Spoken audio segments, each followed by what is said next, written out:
So welcome everybody to Tech Wildcatters July webinar. My name is Ricky Tetrapible. I'm the managing partner of Tech Wildcatters and I have Troy Belay here with me. Troy is on our investor relations team. I'll let Troy introduce himself and then a little bit about Tech Wildcatters, and then we can get to talk about education tech today. Yes, welcome to the future of EdTech investments post-COVID-19. So I want to give a little intro about Tech Wildcatters first.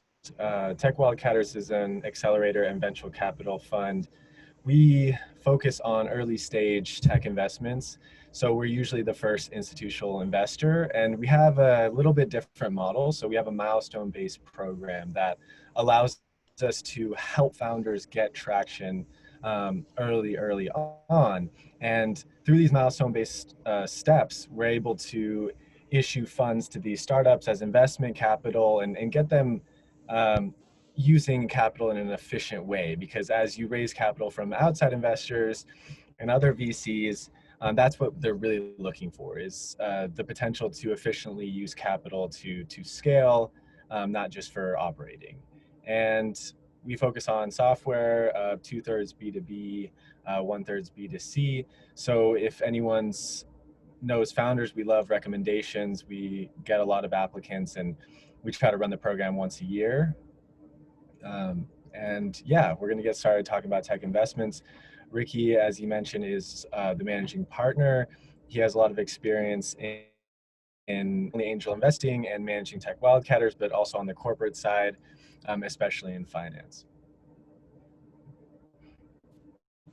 Okay, thank you, Troy. So as part of the program we run here at Tech Wildcatters, we create a mentorship type program that we connect with, whether it be investors, whether it be mentors or experienced entrepreneurs, subject matter experts in different industries. And we try to identify industries that down the road, let's say 2 years, 3 years from now, how the industry is going to look like and what technologies, what startups that's going to help power those change, how these companies are going to be disruptive.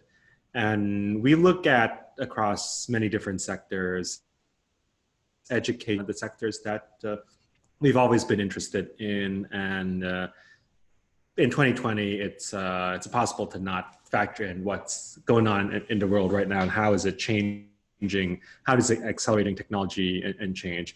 Most of the pattern that I've been seeing is that technologies that have been moving along is adopting faster. But let's say things that are not working out, the trends that are in decline, those will decline faster. And then the new trends, the adoption happens a lot faster because we see that the sense of urgency, and especially now with remote work, remote learning, distancing. If you look at from the school system in mid-spring, most of the schools shifted towards online learning, and then we're at summer break right now, and we're starting to see mix of some schools or some universities, they're going to do online classes for at least a part of the fall semester and see how it goes, while some of them on schedule are still planning for in-person classes. Many of them are doing a hybrid system that some classes could be in person, but they're going to use a much larger classroom and auditorium to make sure there's distancing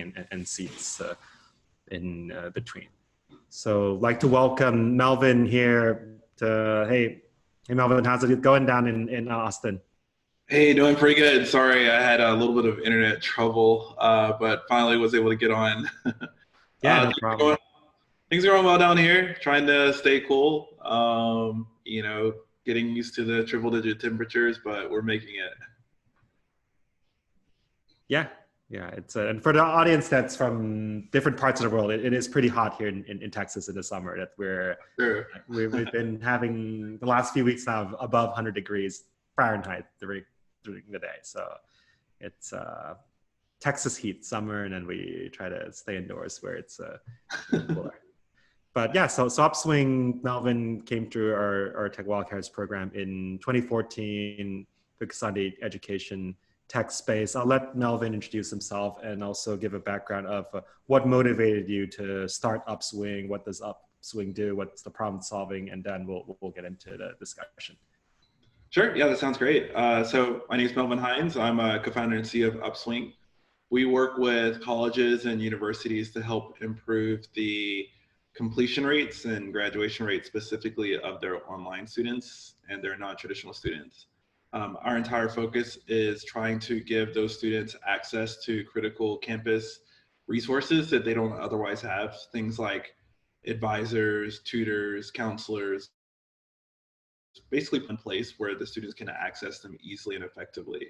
I originally wanted to get into starting Upswing because of, it actually spoke to my experiences growing up. I grew up in a town in South Georgia called Albany, where we didn't really have a ton of access to those types of resources. In my hometown, typically people talk about how many folks are around you with, say, a graduate school degree or something like that, that can help you with deciding where you want to go.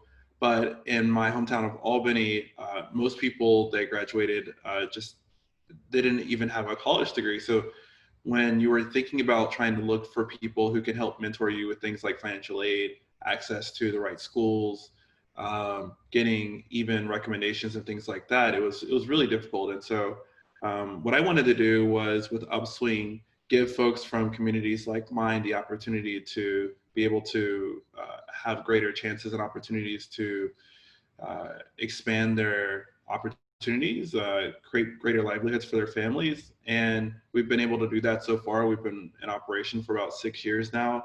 We've supported over 800,000 students, and we typically prevent about 1,000 dropouts per month. So that's a little bit about Upswing.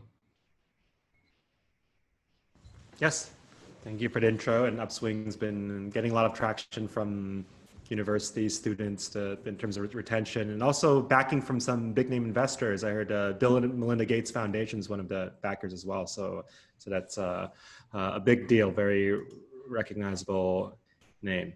So with that, I'm going to get into some preset questions that we have, and after that, we're going to take some questions from the audience. So let's start with, so I gave a little preface about that online education may be here to stay at least for another semester, and see how it goes. Depends on the university. So from a student or from the parent standpoint, when you're paying tuition in this country is very high, and they're expecting top-notch education, the on-campus experience, all that. Now there's starting to be some pushback from parents that if universities are so charging full tuition, but for an online learning experience, how is it impacting their decision? Because now you're starting to see some students, let's say, they're going to take a semester off. They may take the fall semester off, or they may even decide against finishing college or attending college entirely. How does the shift continue to impact the budget of the schools for years to come? And in turn,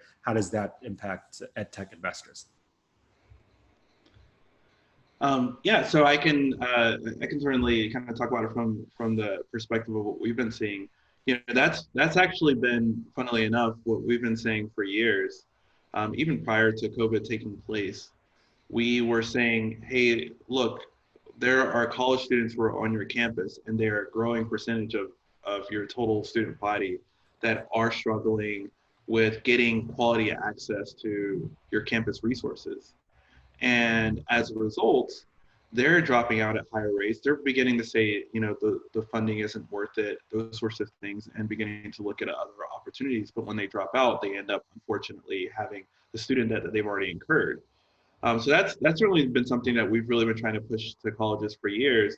I think that because of the fact that it was still a small, albeit growing percentage, schools maybe didn't necessarily recognize just how important it was to have that quality online experience. What a lot of students are looking for are community. They're looking for the sense that there are people who care about whether or not they succeed or fail. And they're looking at the fact that the idea that there's going to be opportunities at the end of the rainbow. Those are really three key things that they're looking for. And unfortunately, for some of the more traditional colleges, they haven't necessarily invested in making sure that that's the exact online students. So now that 100% of students are online, they're beginning to really see the fallout from that, where students are saying, I don't want to pay the same amount of tuition I was paying because I'm not getting those three things. And that is having a pretty large effect on a huge percentage of the colleges. Funnily enough, a lot of the colleges that we're working with have been some of the benefactors of that. Community colleges have actually seen an increase in enrollment take place over the course of the last few months as students have decided not just to take some have, of course, as you mentioned, decided to take a gap year, but others have decided to stay home and take classes at their local community colleges. And so on average, what we're seeing is that our colleges are telling us, our community colleges are telling us that their enrollments have actually increased for the fall semester, and they're looking to be able to support them in that capacity. I think that for the four-year universities that we work with, it really kind of is a moment of a reckoning about how can we make sure that we're supporting with the resources as broadly as possible, because what we're also seeing on the alternative side is that there are universities that have made sure to create that online experience in a way that is supportive of students. Schools like Western Governors University that has been growing at an exponential clip since they started a few years back with their online programs. University of Maryland Global Campus, Arizona State University. And so if universities are going to start, are going to try and stem the tide of the students who are deciding to look at other opportunities, then they'll have to find ways to invest into these types of programs. And so even as budgets are starting to decrease, we're seeing that colleges and universities are still trying to increase their support of online and non-traditional students. Yes, so it's when there's a shift in market segments, then some segments will benefit from it, and the ones that do, if they have the right technology, then it also helps them to be able to take the influx of students and able to scale, while the ones that do see an outflow, then they're going to have to adapt with it. So with that comes into how this EdTech investors should be looking into investing post-pandemic, now that we see that this is a trend, and some of this may be temporary over the next 1 or 2 semesters. Hopefully things get back to less restrictive measures, but otherwise, even if it's here for a little bit longer, what's the opportunity for EdTech investors that we should be looking at? Yeah, so I think that, taking a look at organizations that are helping to create as much of a community type experience, that are making it easier for those who do not fit your typical 18 to 22-year-old build, those who are adult learners, those who are student parents, those who are working while in school. These are folks that are increasing as a percentage of the entire organization. And some stats even show that they make up the majority of all college students today. So when we're looking at the EdTech landscape, especially on the college side, what I would say is that there should be really a significant increase today in investment in those tools that are going to help to make sure that they can bridge that gap for those types of students. You're correct. There are going to be some schools that are going to, make sure not to invest in those particular areas because maybe they're just not used to it and they want to kind of keep things the way that they are. My hunch is that for those schools, they're going to certainly see more and more students decide to move away from them to some of the more innovative institutions. Some say that there can be a day of reckoning coming up for a pretty good number of colleges. Even prior to COVID taking place, there were a lot of colleges that were closing. And so I think that what's going to happen is there's going to be some consolidation, but there are definitely going to be winners, and those winners are going to be the people who are innovating in a way that supports those who are trying to get reskilled, for example, those who are trying to go back to get nursing jobs and manufacturing jobs. And they have to do that in a more remote environment. And so what I would say is that this is certainly a huge opportunity for EdTech investors to look at where can we invest funding into organizations that are helping to propel those colleges into that newest wave of growth. As I mentioned earlier, everyone has seen that enrollment overall has been decreasing, but institutions like Western Governors, institutions like Arizona State are seeing monumental increases in enrollment. So what you can sort of take from that is that those institutions that are innovating, those institutions that are bringing EdTech are going to be the ones that are going to survive, and not only survive but thrive. And so that's where I would be parking my dollars if I were an EdTech investor. Yes, that's good insights, good advice from an EdTech startup founder to EdTech investors. Now, what about for the startups then? So for a startup, already have a business model. They've been operating for a couple of years now. How are they affected by this sudden change in environment and what they need to do in order to adapt? And some of them, they're more agile. With some of them, there's a lot of legacy things that it's just harder for them to just shift gears. So what's your advice for them? Yeah, so that of course has been probably one of the bigger challenges that I've certainly heard myself, as well as have seen. There's a couple of things to take note. Excuse me. The first is that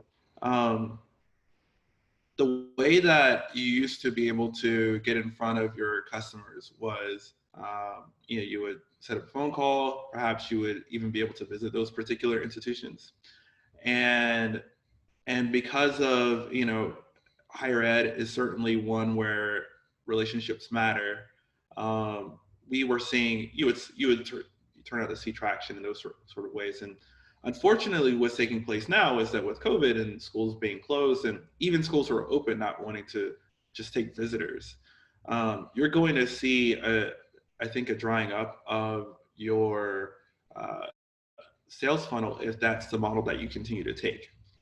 So the question is, what can you do to innovate to make sure to stay in front of the people who need to know that you exist? And the big kind of thing that we've seen is that by really flipping it on its head and creating more of an inbound lead approach, you start to see more successes.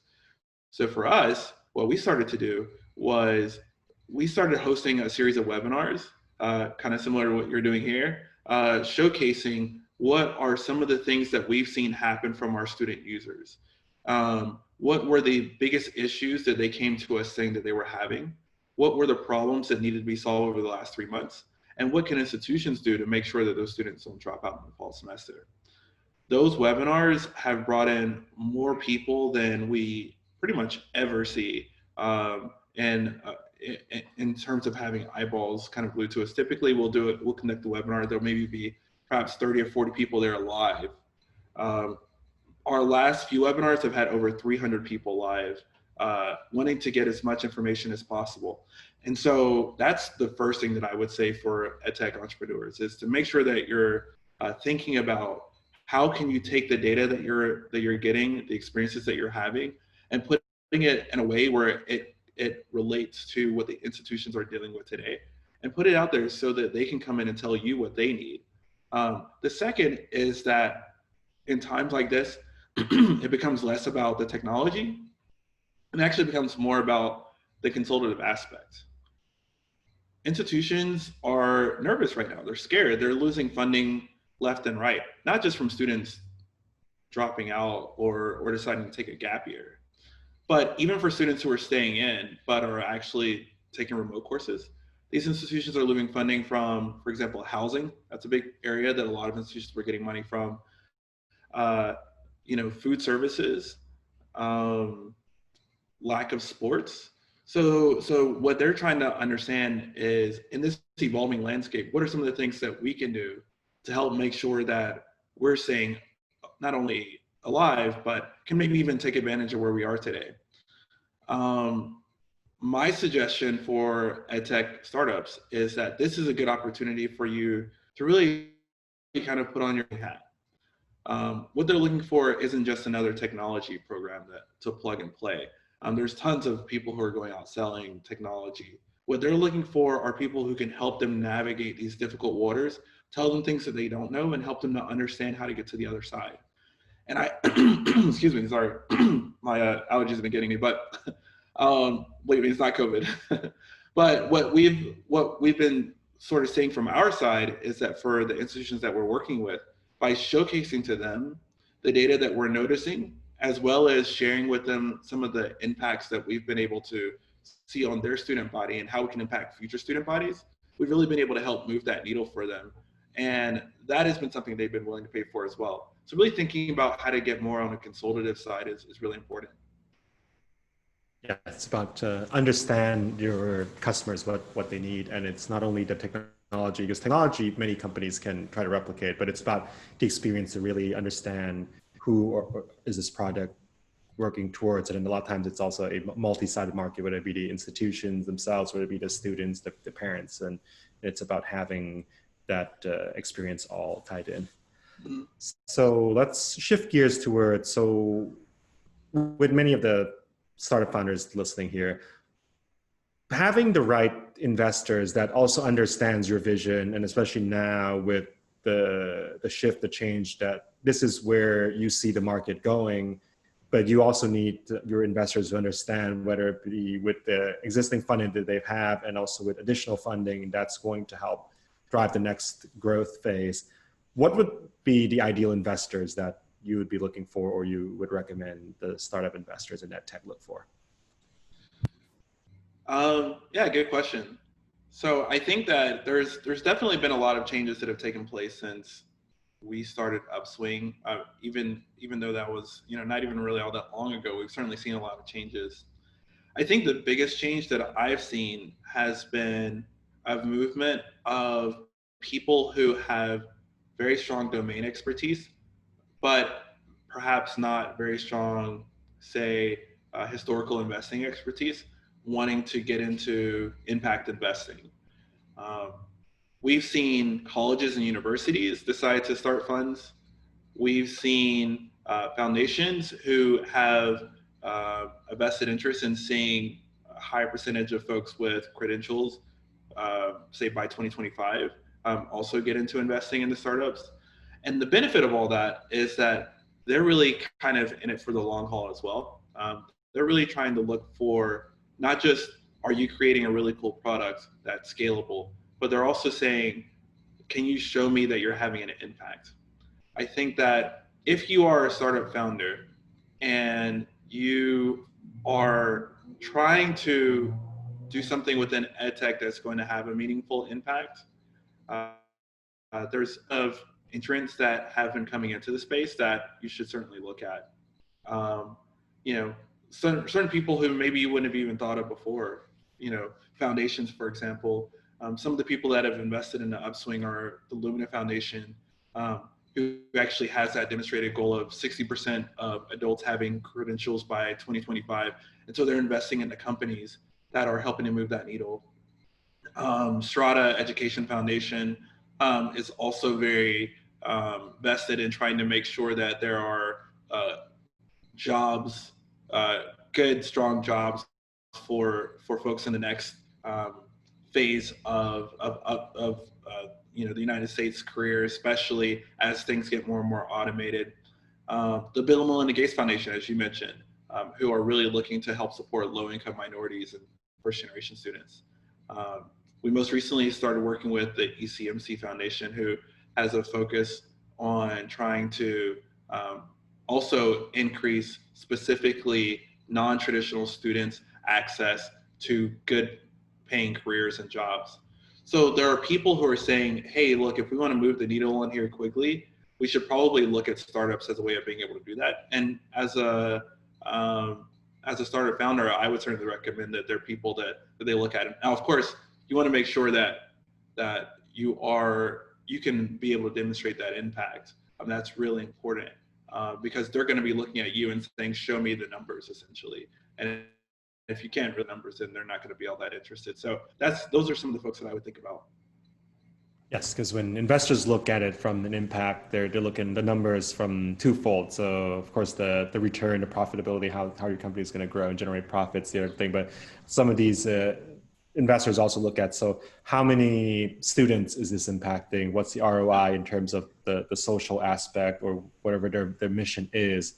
Are you really able to serve? Because they're looking at ROI. They have a lot of other investment proposals on their table. If they invest $1 million to Upswing, what impact is going to get? How is it serving their mission versus investing $1 million to several of the other ones?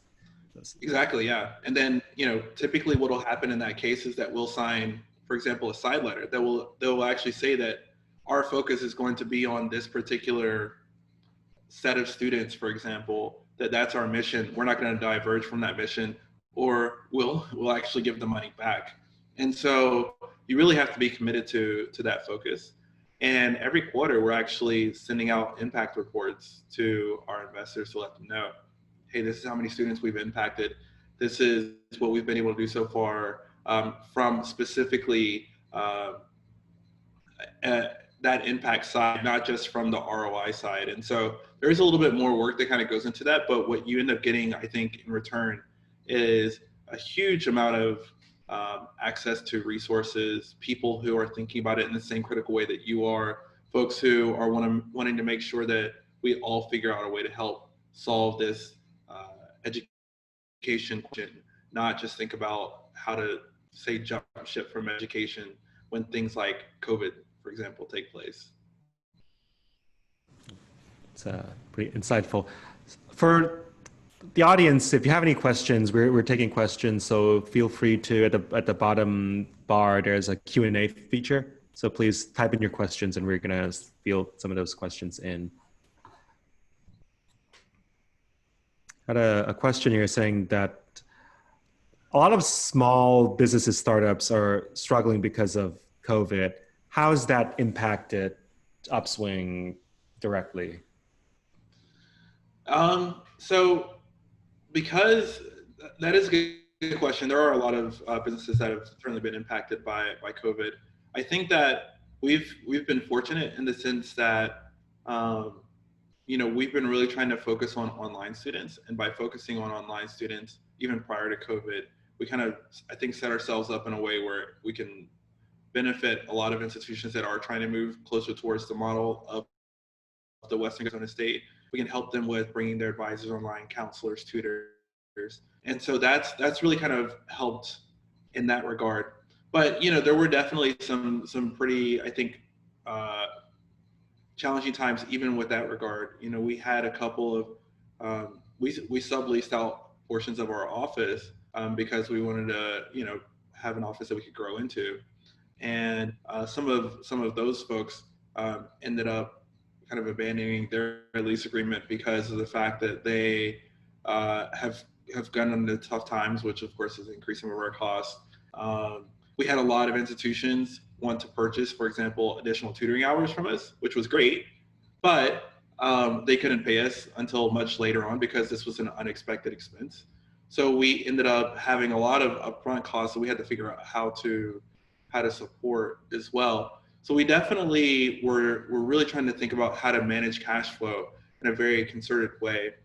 A couple of things that we were able to do, hopefully other folks have kind of figured out how to navigate these waters, but if not, a couple of things that we were able to do to really help out.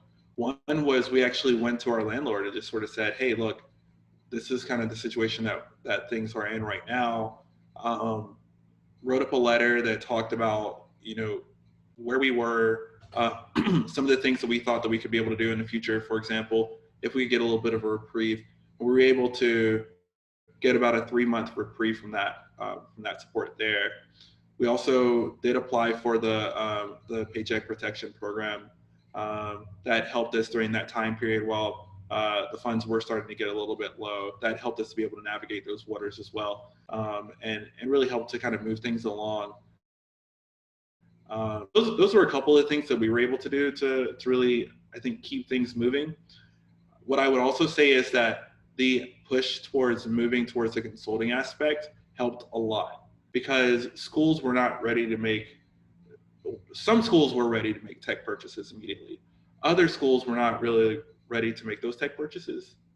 But instead, what they were looking for were just people who could talk to them about how to get to the next level, get to the other side.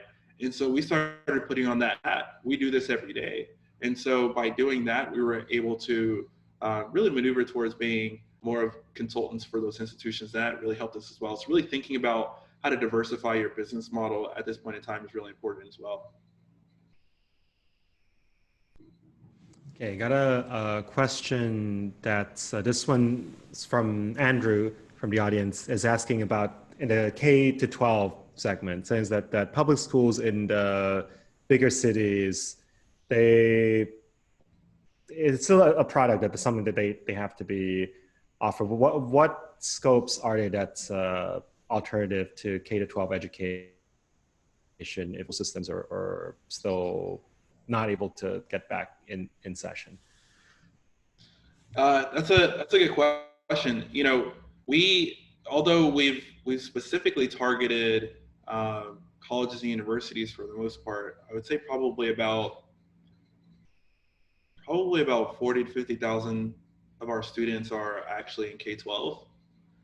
A big part of the reason for that is because there are lots of different partnerships and things like that that are taking place that perhaps folks can take advantage of as well. So the first that I would mention is depending on what age some of those, and I'm assuming that the question is specifically focusing on parents, for example, who are trying to look for those alternatives. Um, there are community colleges that are actually doing dual enroll programs. And so as early as ninth grade, you can actually enroll in a local community college, take classes that are both going to count towards your high school diploma as well as towards your college degree. And that actually helps us save costs pretty significantly. We have a pretty significant portion of our student users that fall into that build. There are also tons of virtual public schools that are taking place. So we actually work with, for example, the North Carolina virtual public school system. It's currently around 55,000 students. And they are students, originally the idea was that they wanted to do exactly what I mentioned in the very beginning, help support students that are in more rural areas of North Carolina by providing them access to, for example, AP classes that are in, say, Charlotte and Durham and Raleigh. And so what's been happening is that it's actually taken off and become really successful, especially during times like right now. And they're actually a good example of people who were created with the idea of it being a strong focus on interactivity from the very beginning. And as a result, when COVID took place, they were able to support students just completely from a flip of a switch. They didn't, you know, it wasn't a struggle for students to be able to get access in the same way that it's been for, I think, some of the colleges. And so, you know, if you really take a look at those state institutions, you'll potentially find that there are, you know, organizations like NCVPS in your particular state that are also offering virtual public schools and that can support students as well. So with virtual allows scalability, meaning that there's more students that's interested in certain subjects and all that. So do you see that as an opportunity that more subjects that are maybe more specific, and you can't really open a class unless there's enough demand, enough interest in certain subjects? Now there's even going to be more breadth of knowledge for students to choose from. Yeah, that's exactly what's happening in North Carolina, for example, with NCVPS, is that they've been able to offer these AP courses, which usually have a cost tied to them, to all students. That really is expanding the footprint there. I think that what's happening as well, though, is that you don't want to just offer the course. That's one of the, I think, potential downsides and pitfalls that happen with some of our institutions is that they'll offer the course without the support on the side as well. What NCVPS has done well is that they've actually created a peer program. So those who've been through the courses actually support those who are going through the courses. They get things like course credit, they get to put on their resume, things of that nature. But it really creates this model where suddenly everyone's able to not just take the classes, but also hop in and speak to someone if they're really struggling with an aspect of the class that they couldn't understand. It creates that same community feel. They're able to create student groups and study groups and things of that nature. So all those pieces are also really important if you're trying to support this online type of program, not just being able to offer the courses, but they've done a really good job with that. And there's, you know, there are several other models that are all across the country as well. There's actually a group here in Austin called College Consortium that's doing something very similar. They are making it where students who attend one college can actually take courses at another college within that same consortium network. And it benefits both institutions because, as you mentioned, some institutions don't have enough students to offer the class. Other institutions have already filled up their classes and can't offer anymore. So it really allows that supply and demand to be able to match each other. And for students, they don't have to pay any more costs. So there are certainly different models that are taking place all across the country. And those are just a couple that people should probably take a look at. Yes, it's about being innovative and then offering something that the students or the communities want, and also creating this sense of community. It's not only a one-way learning experience, but how do they have peers that they can create discussions, compare notes, generate more ideas out of it. Mm-hmm. So I think that's all we have in terms of the questions we have. But before we part ways, any word of advice, anything that you want to leave to the audience? Yeah, so, I think a couple of things. One, this is certainly a very challenging moment, a very challenging time. But I think that specifically for those who are EdTech founders, what I've learned is that there's always going to be some sort of challenging moment that takes place. I've had more stories than I can count on just times when we've had to really navigate, pivot, make changes. And the educational landscape itself is always changing. People typically tend to say that it's a very slow moving animal, but it actually does change relatively quickly when you look at some of the things that have happened just since we started in 2013. So I think that education in general is going to be resilient. I think that investing in education is going to be, will always be a good bet. The question is just what will be the things that end up being the most fruitful moving forward. I think that, if I was an EdTech investor, my big focus would, of course, be on what I think is the future of education, which is creating the opportunities for folks to get credentialed, quick, degree granting type educational opportunities that will allow for their families to be reskilled from those parts of our economy that are, for example, not doing quite so well, towards moving towards those that are doing well, nursing, engineering, those sorts of things. And that will continue to be a need. There's a high demand for that. And so for me, I would say that you certainly can't go wrong investing in EdTech. It's just a matter of where are you focusing that time and effort and attention. And if you're focusing on the reskilling, the future of work, those sorts of things, I think that there's certainly going to be a large opportunity for moving forward. Yes, thank you for participating with us today, Tech Wildcatters webinar series. Hope you enjoy the rest of the summer, and then once traveling opens up again, we're looking to visiting you down in Austin again, or come us to visit up here in Dallas anytime. Sounds great. We'll be happy to have you. All right. Take it easy, everyone.